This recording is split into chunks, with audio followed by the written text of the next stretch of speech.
हाँ भाई सही ਇਹ ਮੇਰੇ 3 ਵਜੇ ਦੇ ਇਹ ਜਗ੍ਹਾ ਮੇਰੇ ਕੋਲ ਨਹੀਂ ਥਾ देखो जगह देखो बनानी होते रहने वास्ते देखो कोठा वोठा बनाना सारे एक घर में डाल दिया है पशु पालने के लिए जगह केड़े नहीं में तार डाल दी कहाँ जाए हम क्या करना इधर रह गए ये उन्होंने छीन लेनी इधर हम क्या करेंगे नहीं हम लड़ेंगे आप जमीन के लिए हम लड़ेंगे नहीं लड़े के आप लड़ सकते तो लड़ो ये मेरे को लड़ाना है तो मर गए इस गल में आओ मेरे को नहीं लड़ाना दूसरा लोगों का हम लड़ेंगे हम लड़ेंगे हम घर से नहीं जाएंगे हाँ मैंने कहा हम लड़ेंगे हम घर से नहीं जाएंगे मैं कहा जी हम लड़ेंगे आपको घर से नहीं जाने आपको कोई नहीं और घर रहेंगे अब लड़ना पड़ेगा ये लड़ना तो लड़ो बुखारी लड़ेगा बुखारी लड़ेगा आपके लिए आपके लिए लड़ सकते हो लड़ते लड़ो बिल्कुल लड़ेंगे आप हक पे हैं आपके लिए लड़ेंगे आपको कहेंगे आपको कहेंगे चलो इधर एक और चीज है चलो इधर ये एक और चीज है सर ये जो तालाब है ना ये भी इनकी मालकी है ये भी पंचायत की प्रॉपर्टी महान बात है क्योंकि मां बथेरे नगर बथे पानी डाले बात है होड़ा चलो उनकी बठी बात है ਇਹ ਤੁਹਾਡੀ ਜਗ੍ਹਾ ਨਹੀਂ ਚੁੱਕਣ ਦੇਵਾਂਗੇ ਚਿੰਤਾ ਮਤ ਕਰੋ ये अपनी हल में हाँ मालकी बिल्कुल फिर क्यों होता परसों कह रहे मैं तो सरपंच पूछो वकील साहब ने क्या किया क्यों होता है स्टेटस को इधर लेना है मालकी रहने वाला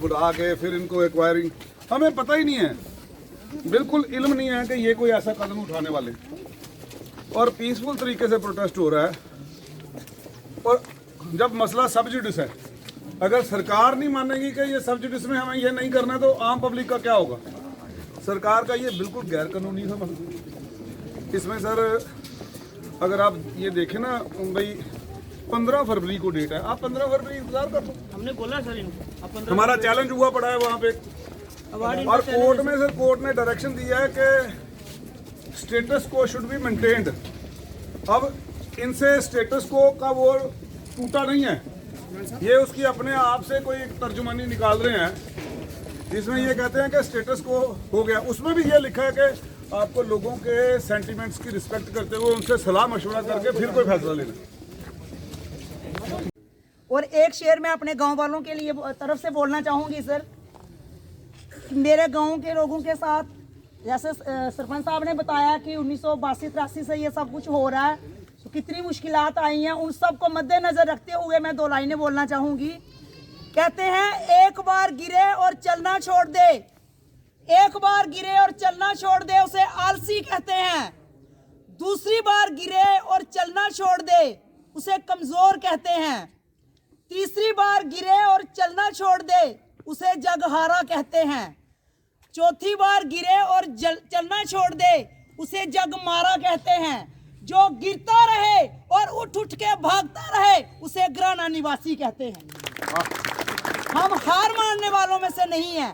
मैं एडमिनिस्ट्रेशन को मीडिया के माध्यम से ये बताना चाहती हूँ कि यह बात ध्यान रखें वो कि हम हार मानने वालों में से नहीं हैं।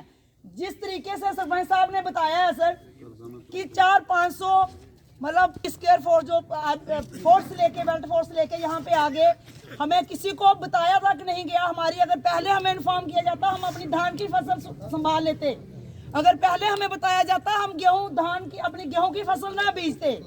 मेरे जिनकी धान की फसल न थी उनकी धान बर्बाद हो गई सर। हड़बड़ाहट में लोग आर्मी को पीछे करे फोर्स को पीछे करे या धान को संभालें इतनी मुश्किलात में उन्होंने सर वो किया।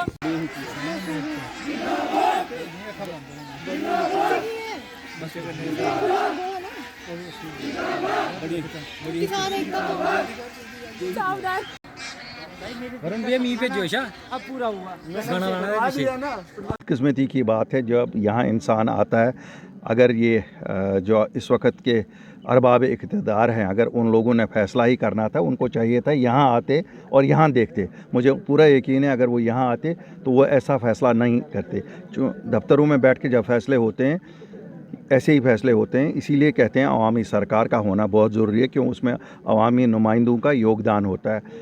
यहाँ जो पता लगा कि सरपंच साहब को भी नहीं कॉन्फिडेंस में लिया गया, डीडीसी साहब को नहीं लिया गया, कि गांव वालों को नहीं लिया गया, ये तो बिल्कुल कोई लगता है कि ये शख्सी राज की याद दिलाता है और क्या कहें, यही शायद आज हकीकत है कि आज शख्सी राज यहाँ है और इसलिए बेहसी इतनी अपने ही लोगों के साथ जो जाती है। ये तो यहाँ हम देखते हैं कि दुश्मन करे जो हमारे वहाँ बैठा है, लेकिन हमारे अपने लोग ही अपने लोगों के साथ करे तो ये जाती यहाँ है। पर ये कहा जा रहा है कि इको टूरिज्म को प्रमोट करने की एक कड़ी है और यहीं से कहीं ना कहीं टूरिज्म प्रमोट होगा, लेकिन टूरिज्म को प्रमोट करते हुए इन लोगों से इनका रोजगार, इनके खेत खलिहान, वो ज़मीनें छीनी जा रही है, तो आपको लगता है कि यहाँ से खुशहाली शुरुआत होगी? देखिए, हम तो बड़ा खुल के कहते हैं पक्षी बचाना, मुझे लगता है इस मुल्क की तहजीब और तमद्दुन में है।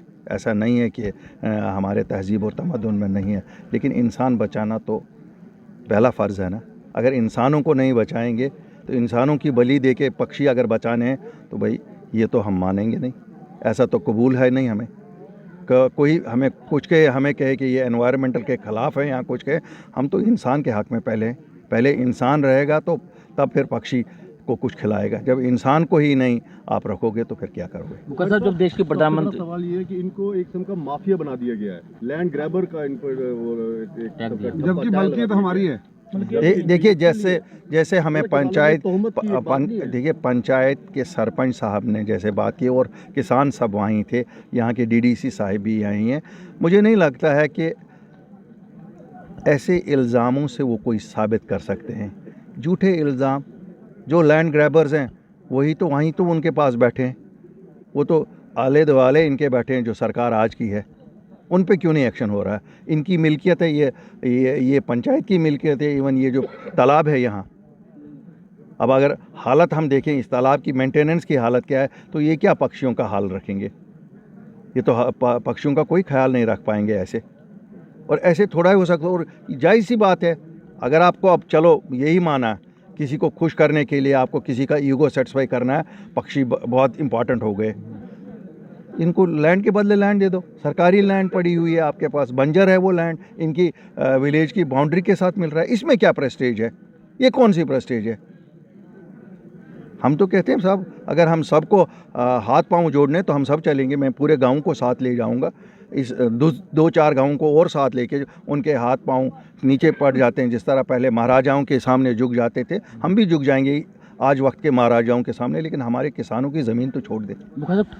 कुछ दिन पहले किसानों ने यहाँ पर प्रदर्शन किया, प्रदर्शन के बाद जम्मू कश्मीर पुलिस यहाँ पर पहुंची और बहुत सारे किसानों को यह भी आरोप है कि उनके हाथापाई की गई, उनके साथ मारकटाई की गई। क्या लगता है अपने इंसाफ के लिए अगर कोई जंग लड़ता है तो उसके साथ इस तरह की हरकत करनी चाहिए, खासतौर पर अगर किसान हो तो? खैर, वो तो यहाँ एक नॉर्म बना है, यहाँ तो आज प्रदर्शन की इजाज़त ही नहीं दे रहे हैं। पीसफुल प्रोटेस्ट बंद हो गया है। अब हम भी कभी कभी सोचते हैं शायद ये जो यहाँ इतना नज़दीक पाकिस्तान है, शायद पाकिस्तान का ही असर हम पे हो गया है कि प्रदर्शन कोई नहीं कर सकता है।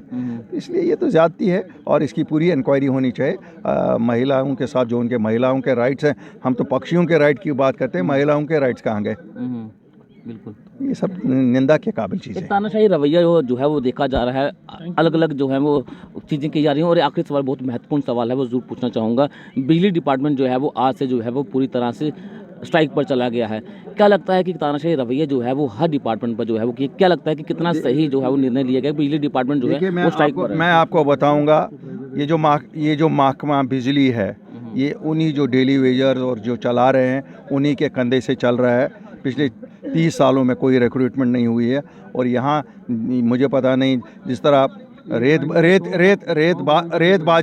बाजरी बाहर से लोग लाए गए, उनको रेत बाजरी दी गई। हमारे हमसे जो 2000 रुपये की ट्राली थी, आज वही ट्राली 4000, 6000, 10,000 रुपये में है। इसी तरह उसके बाद शराब के ठेके बाहर से लोग लाए गए, उनको अब इसमें भी कोई होगा, उनको लाना होगा बाहर से। खैर, बहुत देर वो बाहर वाले यहाँ टिक नहीं पाएंगे, क्यों? एक दिन यहाँ आवामी सरकार आएगी, जो हमारा हक़ है, हमारे लोगों का हक़ है, हम लोगों को हक़ देंगे और हम इसके कतई खिलाफ़ हैं कि हमारे बिजली महकमे के साथ कोई छेड़ा जाए।